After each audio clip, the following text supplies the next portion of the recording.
Vamos a darle un seguimiento, un análisis especial a esta noticia en desarrollo. Tenemos a nuestro corresponsal en Washington, Gustavo Alegret, que nos tiene la información desde los Estados Unidos. Gustavo, sin duda ya comienzan a sucederse las reacciones internacionales, sobre todo de México, pero primero vamos a la jornada del día de hoy. ¿Cómo avanzó este anuncio que ya se venía dando seguimiento desde el día de ayer, pero que hoy finalmente el presidente de los Estados Unidos, Donald Trump, dice: el muro se va a construir en menos de un año, va a ser de manera inmediata? En este momento ya estaría la fase de planeación de la construcción de este muro fronterizo. Adelante, Gustavo. Yolesia, fue un anuncio que tuvo el preámbulo ayer en la noche, cuando el presidente de los Estados Unidos, Donald Trump, utilizaba de nuevo su cuenta de Twitter para hacer anuncios a la nación. En este caso, comunicaba que hoy firmaría diversas acciones ejecutivas vinculadas con la inmigración. A medida que se fueron conociendo los hechos, se fue conociendo el detalle de lo que pretendía el presidente de los Estados Unidos, y es ponerle ya negro sobre blanco a su promesa electoral de construir ese muro. ¿Cómo lo hará?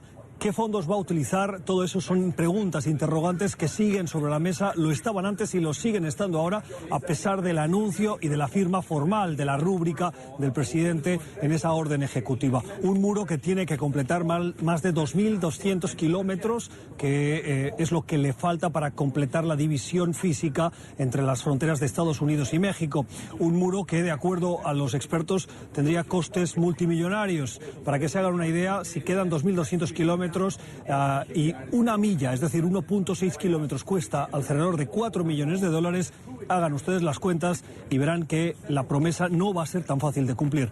Lo que hoy ha pasado es toda la escenografía política que acompañaba a esta decisión, que era fruto de una promesa electoral del presidente Trump. Trump firmaba esa orden y luego iba al Departamento de Seguridad Nacional, donde se reunía con el nuevo secretario, John Kelly. En esa comparecencia frente a los funcionarios y acompañado tanto del vicepresidente como de Kelly, lo que hacía era asegurar que su compromiso está con la seguridad y que si para eso tiene que poner barreras físicas, lo hará. Esas dos órdenes hacen parte de una reforma migratoria que trazamos durante la campaña. Quiero hacer énfasis en que estaremos trabajando en alianza con nuestros amigos en México para mejorar la seguridad y las oportunidades económicas en ambos lados de la frontera. Estamos en medio de una crisis en nuestra frontera sur. El incremento sin precedentes de migrantes ilegales de Centroamérica está hiriendo tanto a México y a los Estados Unidos, y creo que los pasos que tomaremos, empezando en este momento, van a mejorar la seguridad en ambos países. Esto va a ser muy bueno para México. Una nación sin fronteras no es una nación. Desde hoy, los Estados Unidos de América vuelven a recuperar control de sus fronteras y recuperan sus fronteras. Este anuncio coincide cuando falta una semana para que el presidente Peña Nieto visite Washington y se reúna con Donald Trump para abordar este y otros temas, entre los cuales también seguramente está el de la renegociación que Trump quiere impulsar del Telecán, del Tratado de Libre Comercio de América del Norte, que implica la unificación de los espacios comerciales de Canadá, de Estados Unidos y de México. Donald Trump durante la campaña electoral ya fue muy crítico con los tratados de libre comercio, y en este particular también ha sido beligerante, anunciando que se va a renegociar, poniendo como condiciones la prioridad o los beneficios que pueden necesitar los Estados Unidos. ¿Qué responderá México? Eso está pendiente. En cualquier caso, hoy en la reunión en el Departamento de Seguridad Nacional, Trump le daba la instrucción de una manera indirecta a su secretario de Seguridad Interna, John Kelly, diciéndole: oiga, el muro hay que empezar a construirlo de manera inmediata. El secretario de Seguridad Nacional, trabajando con mí mismo y con mi gabinete, empezará la construcción inmediata de un muro fronterizo.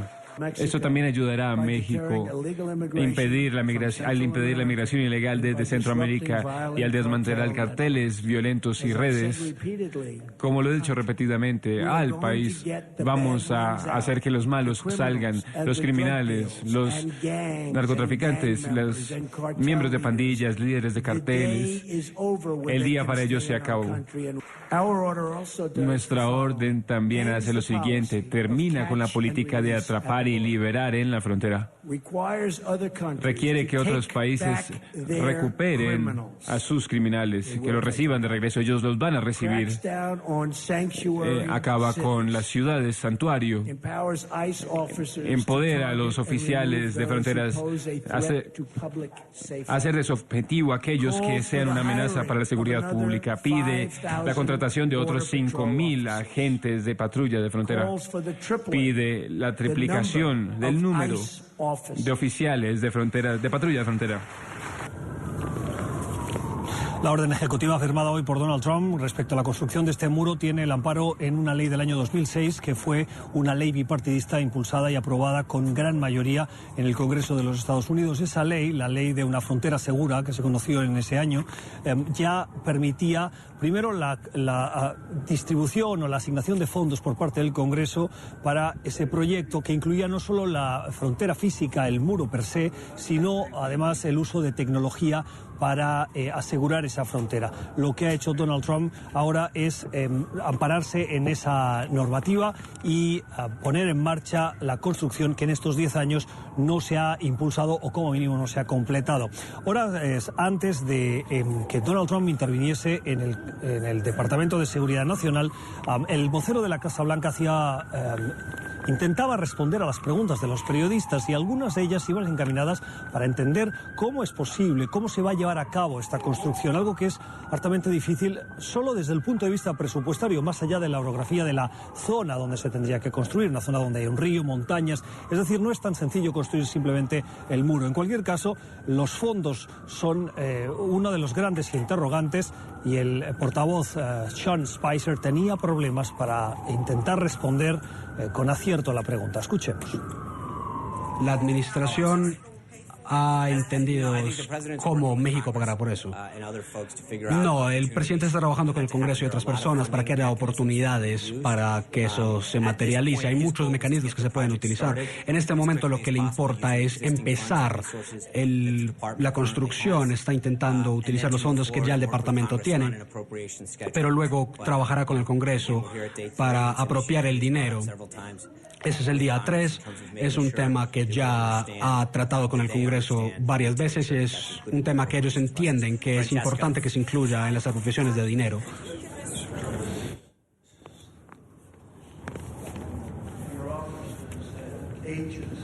Además del muro, hay otras medidas que van acompañadas a estas órdenes ejecutivas. Donald Trump pretende limitar los fondos a los que se conocen como ciudades santuarios, ciudades que utilizan su normativa y su autonomía para dar cobijo a inmigrantes en una situación irregular en Estados Unidos. Además, pretende triplicar el número de agentes que se dedican a la inmigración, lo que los ciudadanos en Estados Unidos conocen como la migra, especialmente entre la comunidad latina. Va a haber también otras medidas como el incremento de agentes de frontera y también hay una medida muy específica que no hace referencia al muro ni a los ciudadanos inmigrantes y indocumentados que viven en Estados Unidos, sino que hace referencia a las visas y a los refugiados. Por un lado, Donald Trump va a limitar el acceso de refugiados, la aceptación por parte de Estados Unidos de esos refugiados que pueden llegar a la Unión Americana, y por el otro va a limitar las visas de ciudadanos que viven en Siria y en 6 países más de Oriente Medio y África, con el objetivo de darle tiempo al Departamento de Seguridad Nacional de revisar esos procesos para estar seguros de que cuando un ciudadano es aceptado con una visa o como refugiado, realmente no tiene ninguna vinculación con el terrorismo. Es una comparativa que Donald Trump hace de países que, si bien él no directamente vincula a una cuestión religiosa, sí que coincide que la mayoría tienen elementos de terrorismo islámico. Lógicamente, desde el Partido Demócrata como desde todas las organizaciones que se dedican a la inmigración, recuerden que este es un país de inmigrantes y por lo tanto estas son voces muy prominentes en este país, han criticado. Por un lado, dicen que es un asalto contra los inmigrantes, contra los refugiados y contra la religión islámica. Y las reacciones durante toda la tarde, desde que se conoció la noticia con más detalle, no se han hecho esperar. Nosotros en los pasillos del Congreso pudimos hablar con uno de los senadores más relevantes, que sus voces tienen más preeminencia, es el senador John McCain. Le preguntamos por esta política, pero también por la política de seguridad, las relaciones de Estados Unidos con Rusia. Estos son los fragmentos más relevantes de la conversación que manteníamos. Necesitamos asegurar nuestra frontera, pero también necesitamos entender que somos una nación de inmigrantes y necesitamos hacer que sea verificado. Necesitamos otros aspectos de la frontera y de seguridad nacional que sean contemplados. A la vez debemos reconocer que somos una nación de inmigrantes y necesitamos respetar eso. Creo que una frontera segura es una respuesta. Un muro como tal puede ser penetrado. Necesita tecnología, necesita capacidades. Por ejemplo, el uso de drones, por ejemplo, torres que puedan monitorear la frontera también. Necesitamos, en mi perspectiva, tener embajadas y consulados en Centroamérica para manejar estos casos humanitarios. Cuando la gente joven es transportada a través de México, son sujetos de un gran maltrato. Las jóvenes mujeres son violadas rutinariamente. No podemos permitir que eso suceda, pero también tenemos una crisis de narcotráfico bastante significativa. El acuerdo que Colombia hizo con las FARC fue posiblemente un buen acuerdo, pero sabemos ahora que el opio y la producción de opiáceos está incrementando. ¿Cuál es el destino de ese producto? Los Estados Unidos de América. Usted menciona el acuerdo de paz de Colombia. ¿Debería Estados Unidos revisar ese acuerdo? Creo que depende del gobierno colombiano y del pueblo decidir su futuro. No creo que los Estados Unidos deban decirles lo que deben hacer. Sí, con el equipo de seguridad nacional de Trump, ¿Estados Unidos está preparado para hacer frente a los retos de seguridad? Tengo una gran confianza en el equipo de seguridad nacional, el general Mattis, el general Kelly, Dan Coats, el director de la Inteligencia Nacional. Tengo una gran confianza en ellos. Sé que el presidente los respeta y los admira, lo ha expresado ya. Tengo la esperanza de que escuche y tome su consejo.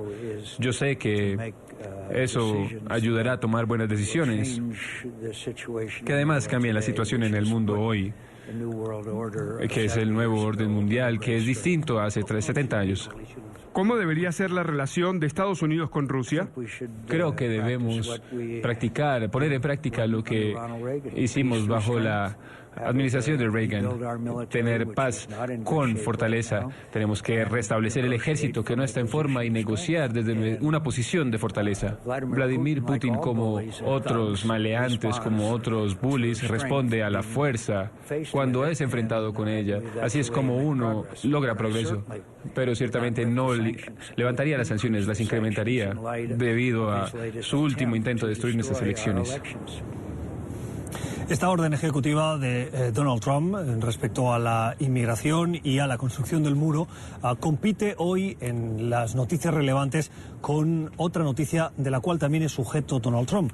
Y es que ha anunciado que va a poner en marcha una investigación para lo que él califica que pasó en las elecciones. Y es que hubo un fraude masivo porque a su juicio votaron entre 3 y 5 millones de ciudadanos ilegalmente. Y que por ese motivo no solo, perdió el voto popular a pesar de haber ganado el colegio electoral.